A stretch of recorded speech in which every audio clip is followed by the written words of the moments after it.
નમસ્કાર મિત્રો, આજે અવકાશ રસાયણની આપણે ચર્ચા કરીશું. અવકાશ રસાયણની ચર્ચા કરવા માટે મારી સાથે ભીલવાઈ સાયન્સ કોલેજના principal Shri S S. Shah sir છે અને myself doctor Jagruti Patel from MG science institute. તો મિત્રો, અવકાશ રસાયણની શરૂઆત કરીએ આપણે. સૌપ્રથમ એની વ્યાખ્યાથી કે અવકાશ રસાયણ કોને કહેવાય. તો આપણે જાણીએ છીએ કે કાર્બનિક સંયોજનની એક શાખામાં સંયોજનના ત્રિપરિમાણીય બંધારણનો અભ્યાસ કરવામાં આવે છે અને તેના આધારે સંયોજનોના ભૌતિક અને રાસાયણિક ગુણધર્મો સમજાવવાનો પ્રયત્ન કરવામાં આવે છે. કાર્બનિક રસાયણની આ શાખાને અવકાશ રસાયણ તરીકે ઓળખવામાં આવે છે. મિત્રો, અવકાશ રસાયણ એ deals with the 3 dimensional structure અને અવકાશ રસાયણ એટલે કે સ્ટીરિયોકેમિસ્ટ્રી સમજવા માટે સૌથી મહત્વનો જો કોઈ શબ્દ હોય તો તે છે સમઘટક. આપણે જાણીએ છીએ કે અણુ બંધારણ એટલે કે અણુસૂત્ર સમાન હોય પરંતુ એનું બંધારણીય સૂત્ર અલગ હોય તેને આપણે સમઘટક કહીએ છીએ અને આ ગુણધર્મને સમઘટકતા તરીકે ઓળખવામાં આવે છે. સમઘટકોના મુખ્યત્વે 2 પ્રકાર પડે છે: બંધારણીય સમઘટકો અને અવકાશીય સમઘટકો. બંધારણીય સમઘટકોના બીજા પેટા પ્રકારો છે શૃંખલા સમઘટકો, સ્થાન સમઘટકો, ક્રિયાશીલ સમૂહ સમઘટકો, મેટામર, ટોટોમરિઝમ, ચલરૂપકો, વલય શૃંખલા સમઘટકો. પણ મિત્રો, અહીંયા આપણે એની ડિટેલમાં ચર્ચા નહીં કરીએ. વિશેષ ચર્ચા આપણે અવકાશીય સમઘટકોની કરીશું. અવકાશીય સમઘટકોનો આમ મુખ્યત્વે 2 પ્રકાર પડે છે: એક કન્ફર્મેશન અને બીજું કન્ફ્યુગરેશન. અહીંયા જે 3 નંબરનો જે સમઘટક છે સંરૂપો, જે કન્ફર્મેશન, અને બાકીના 2 સમઘટકો છે ભૌમિતિક અને પ્રકાશીય સમઘટકો, એ કન્ફિગ્યુરેશન છે. તો આપણે એનો basic difference, what is the difference between conformation and configuration, એ જાણવું ખૂબ જરૂરી છે. કન્ફર્મેશનમાં કોઈ બંધ તૂટતો નથી કે નવો બંધ બનતો નથી. એ કાર્બન કાર્બન સિંગલ બોન્ડ એટલે કે કાર્બન કાર્બન સિંગલ બોન્ડની ફરતે એનું મુક્ત પરિભ્રમણ આપવાથી એનું સંરૂપો એટલે કે કન્ફર્મેશન આપણને મળે છે. દાખલા તરીકે ઇથેન, બ્યુટેન, સાયક્લોહેક્ઝેન. કન્ફિગ્યુરેશનની વાત કરીએ તો કન્ફિગ્યુરેશન એ બંધ બને પણ છે અને નવો બંધ બને અને તૂટે છે, એટલે કે બોન્ડ બ્રેકિંગ અને મેકિંગથી કન્ફિગ્યુરેશન આપણને મળે છે. એના મુખ્યત્વે 2 સમઘટકો જે આપણે જોઈએ કે ભૌમિતિક સમઘટકો અને પ્રકાશીય સમઘટકો. ભૌમિતિક સમઘટકોના ઉદાહરણ આપણે 11-12ના લેવલે જે જોઈએ તો સીસ અને ટ્રાન્સ, કે કાર્બન કાર્બન ડબલ બોન્ડ એટલે કે કાર્બન કાર્બન દ્વિબંધની જે એક્સિસ છે એની એક જ તરફ બંને સમાન સમૂહો હોય તો એને આપણે સીસ કહીએ છીએ અને ઓપોઝિટ ડિરેક્શનમાં હોય તો એને આપણે ટ્રાન્સ સમઘટક કહીએ છીએ. અહીંયા તમને સ્લાઇડમાં બતાવું તો જે ભૌમિતિક સમઘટકો પછી સીસ 2 બ્યુટીના 2 સમઘટકો, એમાં સીસ 2 બ્યુટીન અને ટ્રાન્સ 2 બ્યુટીન. એ સિવાય સાયક્લિક કમ્પાઉન્ડ, જેની અંદર તમે જોઈ શકો છો 1,2 ડાયમિથાઇલ સાયક્લોપેન્ટેનમાં બંને મિથાઇલ સમૂહ ડાર્ક લાઇનથી બતાવ્યા છે. એટલે કે સાયક્લોપેન્ટેન સમતલની એક જ દિશામાં છે, જેને આપણે સીસ આઇસોમર તરીકે ઓળખીએ છીએ. અને CS3 જે મિથાઇલ સમૂહ છે એક ડાર્ક લાઇન અને એક ડોટેડ લાઇનથી બતાવેલ છે, જે સાયક્લોપેન્ટેન સમતલની ઓપોઝિટ ડિરેક્શનમાં, જેને આપણે ટ્રાન્સ આઇસોમર તરીકે ઓળખીએ છીએ. હવે ચર્ચા કરીએ મિત્રો સંરૂપીય સમઘટકો એટલે કે કન્ફર્મેશન એટલે શું. તો અણુના એકાકી બંધની આસપાસ થતા મુક્ત પરિભ્રમણને અને એના પરિણામે મળતી નિપજો એટલે કે ઘણા બધા કન્ફર્મેશન મળે છે, જેમાંથી આપણે મુખ્યત્વે 3નો અભ્યાસ કરીએ છીએ: સ્ટેગર્ડ, ઇક્લિપ્સ અને ગ્યુસ કન્ફર્મેશન. તો આ જે પ્રકારની રચનાઓમાં બંધનું ખંડન થતું નથી, જે મેં પહેલાં પણ વાત કરી, પરંતુ એકબીજામાં એ સહેલાઈથી રૂપાંતર પામી શકે છે. પરંતુ આને છૂટા પાડવા એ ભૌમિતિક સમઘટકોની કક્ષાએ થોડું અઘરું છે. આ સમઘટકોને આપણે સરળતાથી છૂટા પાડી શકાતા નથી. હવે ચર્ચા કરીએ પ્રકાશીય સમઘટકતા એટલે શું. તો કેટલાક એવા સંયોજનો જોવા મળે છે કે જેમના સમઘટકોના અણુસૂત્રો, બંધારણીય સૂત્ર અને રાસાયણિક ગુણધર્મો સમાન હોય છે, પરંતુ એમના અવકાશીય ગુણધર્મો જુદા જુદા હોય છે. એટલે કે આ પ્રકારના સમઘટકોનો ધ્રુવીભૂત પ્રકાશ પ્રત્યેનો વ્યવહાર અલગ અલગ હોય છે. ધ્રુવીભૂત પ્રકાશ, પ્રકાશ ક્રિયાશીલતા, કિરાલિટી, આવા જુદા જુદા પદોની સમજૂતી દ્વારા જ આપણે પ્રકાશીય સમઘટકતા સારી રીતે સમજી શકીએ. તો ધ્રુવીભૂત પ્રકાશ એટલે શું? ધ્રુવીભૂત પ્રકાશમાં આપણે સામાન્ય જે સફેદ પ્રકાશ એ બધા જ રંગોનું મિશ્રણ છે, જેની અંદર વિવિધ તરંગલંબાઈ ધરાવતો પ્રકાશ સમાયેલો છે. પરંતુ આપણે ઉપયોગી આપણને જે જોઈતો હોય એટલો ચોક્કસ તરંગલંબાઈવાળો ચોક્કસ રંગનો પ્રકાશ મેળવવો હોય તો આપણે મોનોક્રોમેટર યુઝ કરીએ છીએ. મોનોક્રોમેટર વડે આપણે મોનોક્રોમેટિક લાઇટ એટલે કે ચોક્કસ રંગની અને ચોક્કસ તરંગલંબાઈનો પ્રકાશ આપણે મેળવી શકીએ છીએ. મોનોક્રોમેટર તરીકે પ્રિઝમ અને ગ્રેટિંગ બંનેનો યુઝ કરીએ છીએ આપણે. અહીંયા નિકોલ પ્રિઝમમાંથી પસાર કરી અને એક જ સમતલમાં જે પ્રકાશ મળે, સામાન્ય સફેદ પ્રકાશ શું હોય, વિવિધ આખા સમતલમાં વિવિધ દિશામાં વિખેરાયેલો હોય, સ્પ્રેડ થયેલો હોય. પરંતુ ધ્રુવીભૂત પ્રકાશ એ એક જ સમતલમાં એક જ દિશામાં અને ચોક્કસ તરંગલંબાઈનો પ્રકાશ હોય છે. આપણે એને આકૃતિમાં પણ જોઈ શકીએ છીએ. તમે જુઓ છો કે પ્લેન પોલેરાઇઝ લાઇટ કે બલ્બમાંથી નીકળતું જે પહેલું રાઉન્ડ છે એની અંદર સ્પ્રેડ થયેલો પ્રકાશ છે. ત્યાર પછી એને પોલેરાઇઝરમાંથી એટલે કે ધ્રુવકમાંથી પાસ કર્યો અને ડોટેડ લાઇનના સર્કલમાં તમે જુઓ છો કે એક જ દિશામાં જે પ્રકાશ છે જેને આપણે ધ્રુવીભૂત પ્રકાશ કહીએ છીએ. તો મિત્રો, પ્રકાશ ક્રિયાશીલતા માટે આ જે ધ્રુવીભૂત પ્રકાશ છે એ ધ્રુવીભૂત પ્રકાશનું રોટેશન જો ડાબી બાજુ થાય તો એને આપણે લીવો સમઘટક અને જમણી બાજુ થાય એટલે કે એને ડેક્સ્ટ્રો સમઘટક કહીએ છીએ. ડેક્સ્ટ્રો જેને આપણે સ્મોલ ડી કૌંસમાં પ્લસ સાઇન વડે બતાવીએ છીએ, લીવો સમઘટકને સ્મોલ એલ અને કૌંસમાં માઇનસ સાઇન વડે બતાવીએ છીએ. તો આ ધ્રુવીભૂત પ્રકાશ જ્યારે અકિરાલ પદાર્થમાંથી પસાર થાય ત્યારે પરિણામ શું મળે? તો આકૃતિમાં જુઓ છો તમે કે લાસ્ટમાં જે ડોટેડ સર્કલ છે એમાં જે સેમ્પલ ટ્યુબમાંથી પસાર થતો પ્રકાશ આવ્યો એનું કોઈ પણ પ્રકારનું રોટેશન થયેલું નથી, એટલે કે એઝ ઇટ ઇઝ પોઝિશનમાં છે. એટલે કે અકિરાલ પદાર્થ ધ્રુવીભૂત પ્રકાશનું રોટેશન કરતો નથી. કિરાલ પદાર્થમાં તમે જોઈ શકો છો કે સેમ્પલ ટ્યુબમાંથી જ્યારે પ્લેન ઓફ પોલેરાઇઝ લાઇટ પાસ થાય છે ત્યારે આ લાઇટ રોટેટ ટુવર્ડ્સ ક્લોકવાઇઝ ઓર એન્ટી ક્લોકવાઇઝ ડિરેક્શન, અને એને આપણે ઓપ્ટિકલ એક્ટિવ કમ્પાઉન્ડ કહીએ છીએ, પ્રકાશ ક્રિયાશીલ પદાર્થ કહીએ છીએ. આ રોટેશન 0 બાજુ પણ હોઈ શકે, 180 તરફ પણ હોઈ શકે. તો આપણે સ્પેસિફિક રોટેશન આંક પોલારીમીટરમાં ઇન્સ્ટ્રુમેન્ટ જે પોલારીમીટરથી આપણે પ્રકાશ ક્રિયાશીલતા માપીએ છીએ એના અંતે આપણે સ્પેસિફિક રોટેશન આંક પ્રકાશ ક્રિયાશીલ પદાર્થોનો શોધીએ છીએ. દાખલા તરીકે ગ્લુકોઝ, સુક્રોઝ નો આપણે પ્રેક્ટિકલ કરાવતા હોઈએ છીએ. તો મિત્રો, અહીંયા પ્રકાશ ક્રિયાશીલ પદાર્થ કોને કહેવાય એનો ખ્યાલ સ્પષ્ટ થઈ ગયો કે જે ધ્રુવીભૂત પ્રકાશનું રોટેશન કરે છે. અને એવા કુદરતમાં પણ ઘણા પદાર્થો મળે છે. કાર્બોહાઈડ્રેટ્સ, પ્રોટીન, આલ્કેલોઇડ વગેરે ધ્રુવીભૂત પ્રકાશનું પરિભ્રમણ કરી શકે છે. પોલારીમીટર ઇન્સ્ટ્રુમેન્ટમાં તમે જોઈ શકો છો કે એનું રોટેશન કઈ રીતે થાય છે, ઉપર અને નીચે. ઉપર છે એ અકિરાલ પદાર્થ છે, નીચે તમને આંખ બતાવેલી છે, એટલે કે ફ્રોમ ધ ઓબ્ઝર્વર એનું આપણે રોટેશન જોઈએ છીએ. તો જે લાસ્ટ તમે જોઈ શકો છો કે એની અંદર સહેજ એરોથી બતાવેલું છે કે જે તમે એનું રોટેશન થયેલું છે. હા, આ જે લાઈન છે એરો લાઈન જે ધ્રુવીભૂત પ્રકાશનું રોટેશન બતાવે છે. તો મિત્રો, પોલારીમીટર ઇન્સ્ટ્રુમેન્ટથી આપણને જે સ્પેસિફિક રોટેશન આંક મળે છે, આલ્ફા સ્પેસિફિક રોટેશન આંક is equal to alpha divide by L multiply C.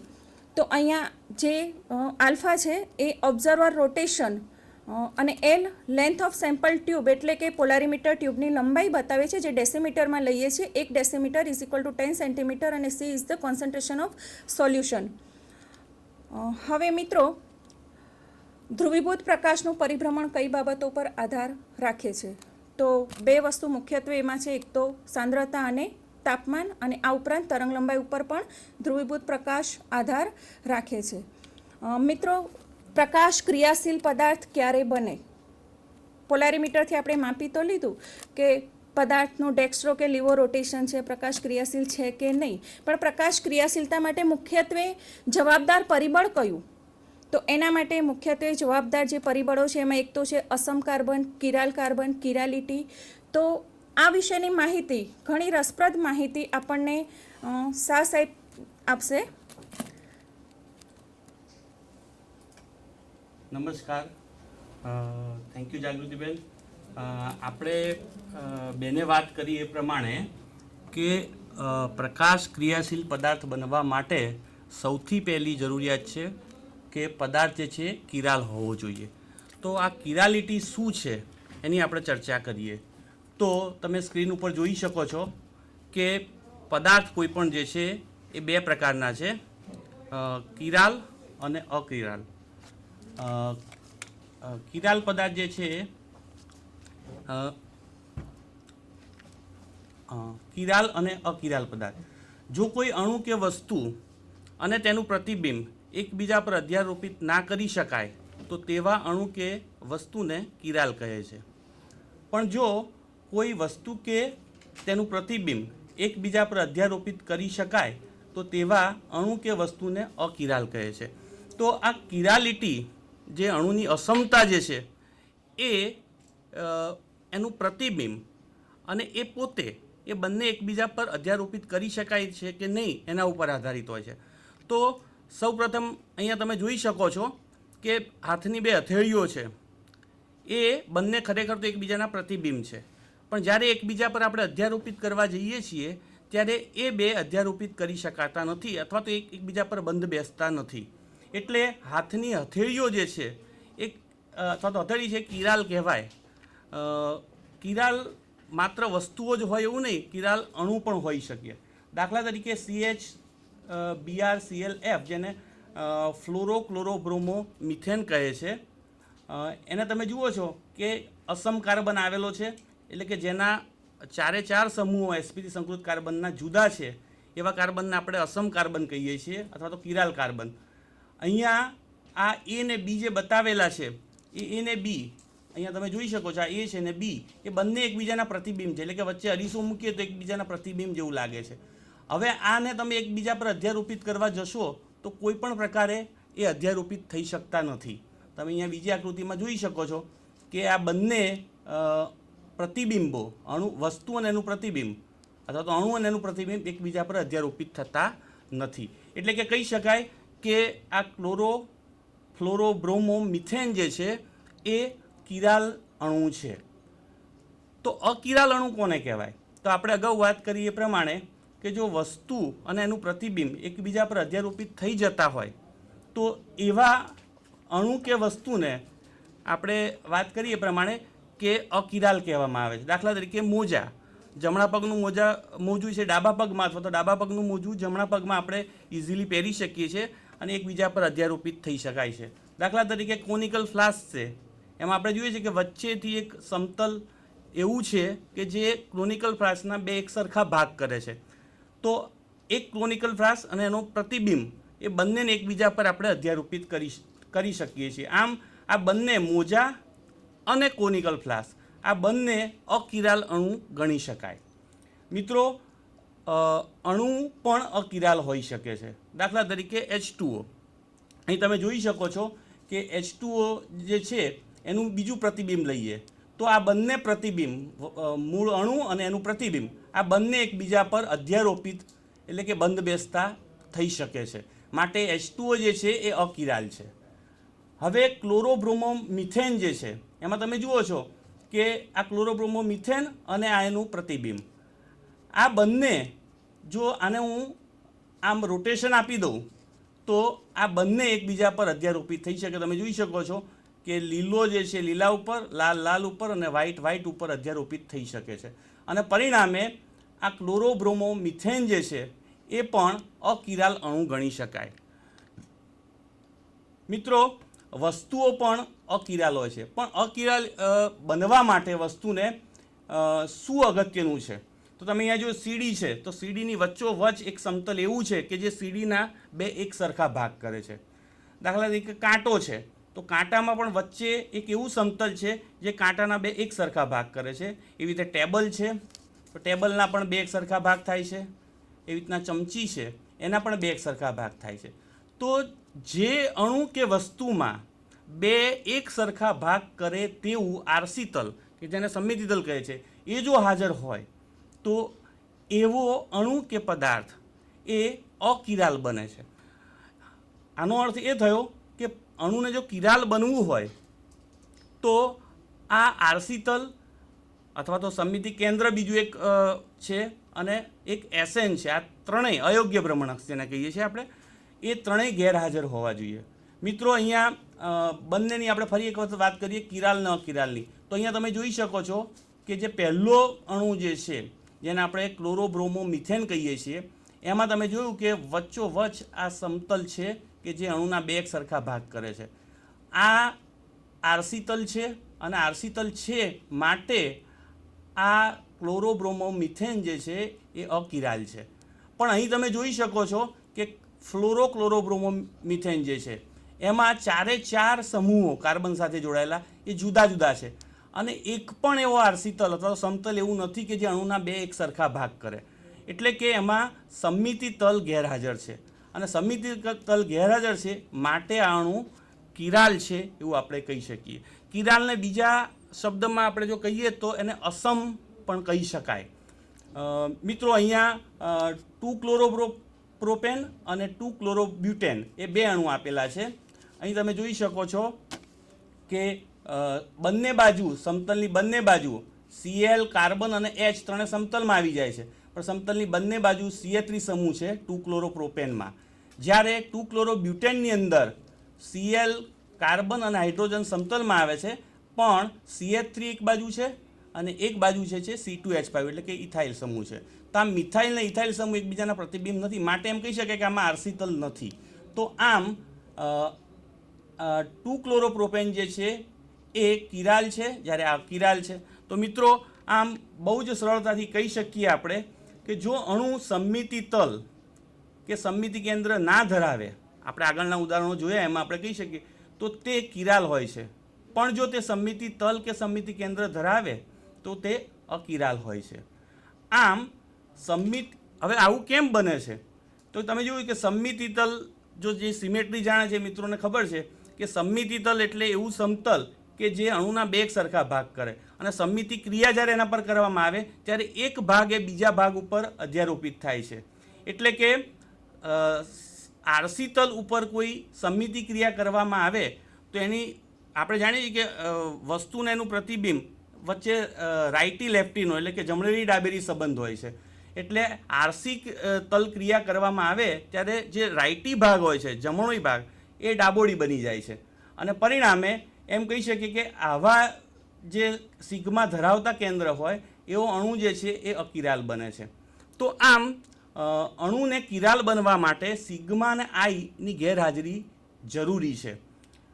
બીજી એક બાબત જે છે અહીંયા એ એવું કહી શકીએ કે કિરાલ અણુ જે છે, બેને આગળ વાત કરી બધા જ એમના વક્તવ્યમાં કે કિરાલ અણુ જે છે પ્રકાશ ક્રિયાશીલ હોય છે, જ્યારે અકિરાલ અણુ જે છે એ પ્રકાશ અક્રિયાશીલ હોય છે.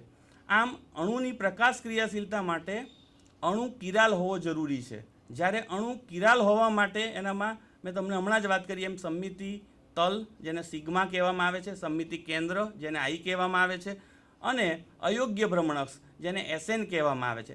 આ ત્રણ જે સમમિતિ તત્વો છે એના ઉપર થતી ક્રિયાથી જમણેનું ડાબેરીમાં રૂપાંતર થાય છે અને માટે આ ત્રણેયની ગેરહાજરી અણુમાં હોવી જરૂરી છે, તો જ અણુ કિરાલ બને એટલે કે પ્રકાશ ક્રિયાશીલ બને. મિત્રો અણુમાં કેટલા